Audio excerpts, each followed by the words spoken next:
Продолжает наш эфир выпуск новостей. В студии Сергей Михедов. Здравствуйте. Коротко о темах. Реконструкцию международного терминала столичного аэропорта проведут обязательно, когда завершат работы. Медицинская техника на 1,5 миллиарда рублей. 8 томографов закуплено для больниц Якутии, в том числе в районах. Новый детский сад в районе столичного аэропорта. Готовность объекта 100%. Когда детский садик сможет принять первых ребятишек.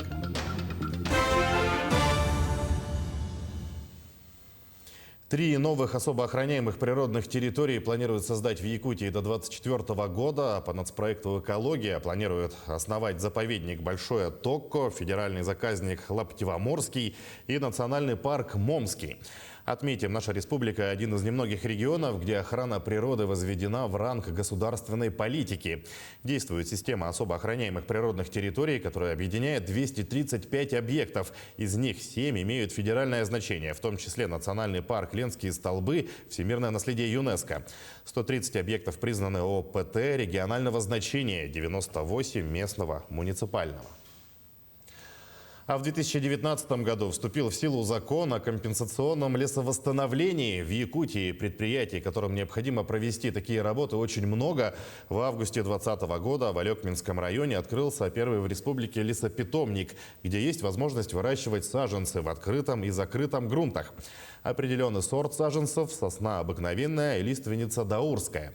Отметим, что говорить о результатах можно будет в ближайшие годы. Данные саженцы должны приобретать у нас крупные промышленные предприятия, которые занимаются, так скажем, строительством мегапроектов во всей России.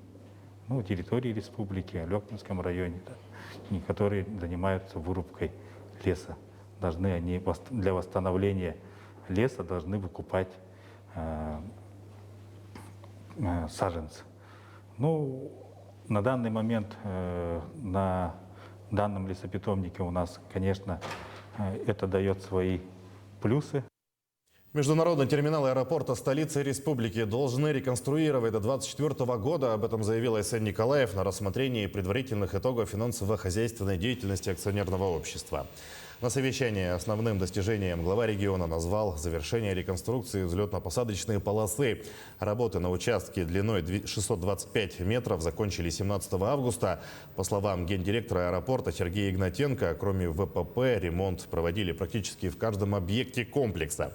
В 2024 году в Якутске могут пройти международные спортивные игры «Дети Азии». До тех пор международный терминал должен быть построен, подчеркнул Айсен Николаев.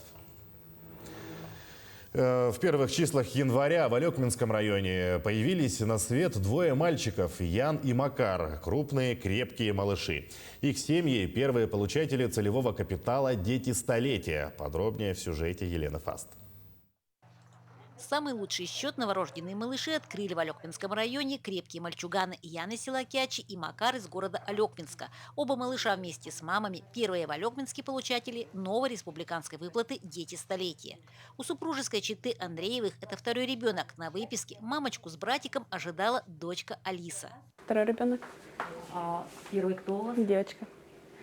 То есть это долгожданная, получается, получилась золотая пара, мальчик и Мальчик, девочка. девочка. Какой вес ребенка? 450. 450. И 56 сантиметров. Долгожданный малыш из селе Кячи. Новый год встретила дома, бой курантов получается, и под городской салют у меня воды отошли. И вас доставили в больницу, ага, в роддом. в роддом. Как назвали сына и какой вес, рост? Сын родился у меня, получается, с весом 4 килограмма 94, рост 57, и назвала Яном. Счастливые родственники и бабушка с нетерпением ждут завершения красивой процедуры. Конечно, большая радость. У меня 6-й внук. У меня 3 дочери было, а сейчас 4 дочки, внучки и 2 внука. Вот внук появился, богатырь. Спасибо всем. С каждым днем все больше требований к медицине. Задача людей в белых халатах – радовать пациенток, которые приходят в больницу за такой вот радостью. Беременные есть, на учет встают. За прошлый год у нас стали на учет 252 женщины. В 2020 году у нас 247 было женщин на учет вставали.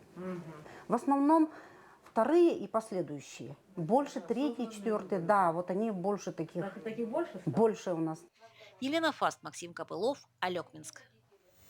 Идем далее. За прошедший год медорганизации подведомственные Минздраву Якутии оснащены оборудованием общей стоимостью порядка 1,5 миллиардов рублей. Кроме того, в течение года закуплено медоборудование для борьбы с коронавирусом почти на 800 миллионов рублей. В рамках программы модернизации первичного звена здравоохранения арктические районы оснащены медицинским оборудованием на сумму более 275 миллионов рублей. Для больниц закуплена медицинская техника, в том числе 8 рентгеновских томографов. 5 из них установлены в центральных районных больницах Тампонского, Горного, Намского, Усть-Алданского и Чурапчинского улусов. Алданская ЦРБ в качестве новогоднего подарка получила современный КАМАЗ. Машина – это передвижной мобильный центр. В больницу комплекс поступил по республиканской программе модернизации учреждений здравоохранения. Комплекс будет использоваться для выезда в города и поселки района. Медицинские бригады станут оказывать жителям плановую, неотложную и экстренную помощь. Медработники называют комплекс передвижным вариантом врачебной амбулатории. Имеется лаборатория, диагностическая аппаратура и реанимационное оборудование.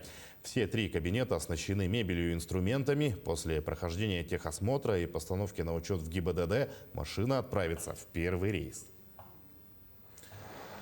Окружная администрация Якутска выдала разрешение на строительство в городе крематория. Как сообщалось ранее, крематории должны построить на территории действующего Маганского кладбища. Стоимость проекта определена в 110 миллионов рублей частными вложениями без финансирования со стороны муниципалитета. Отмечалось, что строительство крематория позволит в несколько раз снизить цену на погребение. Ввод в эксплуатацию объекта был запланирован на первый квартал этого года. Минздрав Якутии напоминает жителям республики, единая информационно-справочная служба по коронавирусу продолжает работу по номеру телефона 122. Звонок сотовых операторов связи и стационарных номеров бесплатный. Следуя инструкциям голосового меню, можно получить консультации по вопросам здравоохранения, соцзащиты, психологической или волонтерской помощи. В новогодние каникулы криминогенная обстановка в Нерюнгринском районе находилась под контролем. Правоохранители провели полный комплекс профилактических мероприятий. В дежурную часть в период праздников поступило 495 обращений. Основная масса из них касалась нарушения тишины жильцами многоквартирных домов. Зафиксировали 3 ДТП с пострадавшими, задержаны 3 гражданина за хранение наркотических средств, изъято 68 литров алкогольной продукции из незаконного оборота, оформлены 2 кражи, 1 разбойное нападение. В ночь с 3 на 4 января группа молодых людей отдыхали на Ленина 6-3 в общежитии. У них произошел конфликт с одним из жильцов этого дома. Они зашли в его помещение, избили его, забрали телефоны. Айкосы причинили тяжкий вред здоровью, то есть лица все установлены, задержаны, допрошены. 8 пожаров в Мирном и ДТП со смертельным исходом в Ленске. Начало года не порадовало жителей этих районов статистикой. В праздничные выходные дни оперативные службы несли круглосуточную вахту. Чем запомнились каникулы, расскажут наши коллеги. Отдохнуть не удалось. Пожарные службы Алмазного региона несколько раз выезжали на вызовы. В Ленске зафиксировали 5 возгораний. Обошлось без жертв. Горели частные гаражи. В селе Арылах тоже горела крыша гаража, как и в Мирном. Вызов поступил 9 января в 4 утра. А вот в первый день Нового года в алмазной столице полностью сгорела дача. 1 человек погиб. За нарушение пожарной безопасности в праздничные дни 3 мирнинца заплатят штраф в 2000 рублей. Сотрудники МЧС отмечают, причинами ЧП становятся возгорание электрики и нарушение правил пожарной безопасности отопительных печей. Самым надежным и эффективным способом обнаружения пожара на ранней стадии является автономный пожарный извещатель. Такие пожарные извещатели продаются в интернет-сетях. Очень простые, легкие установки, что может вам спасти жизнь. В выходные расслабились и автолюбители, невнимательность водителей и пешеходов. И вот результат – 1 человеческая жизнь.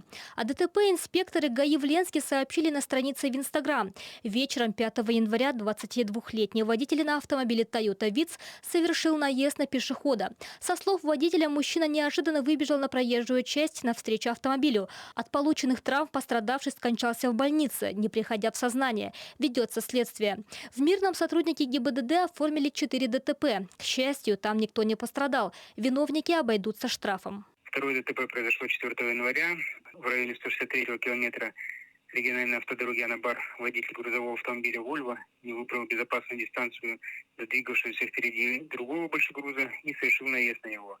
В Айхале и Удачном выходные прошли спокойно. Полиция не зафиксировала преступлений. Телефон в единых диспетчерских службах Алмазного региона молчал. Дарья Боескорова, Кирилл Шолохов, телеканал «Алмазный край».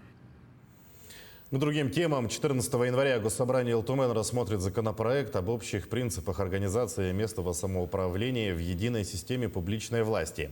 Закон предусматривает ликвидацию дублирования обязанностей между администрацией района и Наслега. Таким образом, согласно новой одноуровневой модели местного самоуправления, поселения будут решать вопросы местного значения.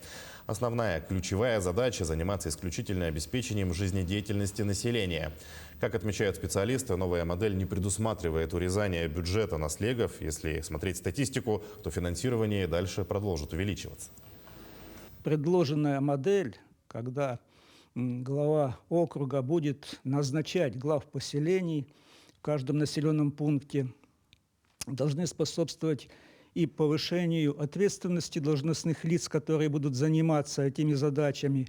И, конечно же, будет обеспечено должное финансирование решения вопросов местного значения. Не будет никакого распыления финансовых средств между уровнями бюджетной системы, между муниципальными районами и поселениями.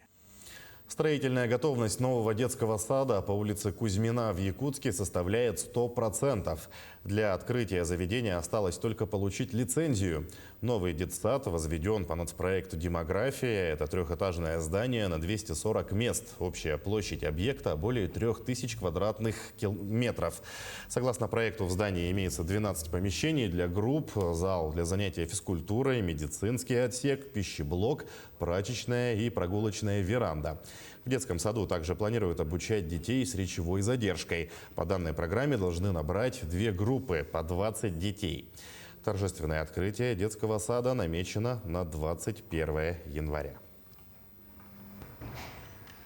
Детский сад будет реализовывать федеральный государственный образовательный стандарт дошкольного образования, которая разработана на основе программ «Мозаика» федеральная, «Первые шаги для детей раннего возраста», «Вдохновение» и другие программы. У нас будут открыты 5 групп с якутским языком обучения. В этих группах будет реализовываться региональная программа «Кустук». И, конечно, будут созданы специальные условия в группах. Центры будут созданы. В коридорах детского сада тоже будут учтены наши региональные компоненты. Мы следим за развитием событий. Оставайтесь с нами.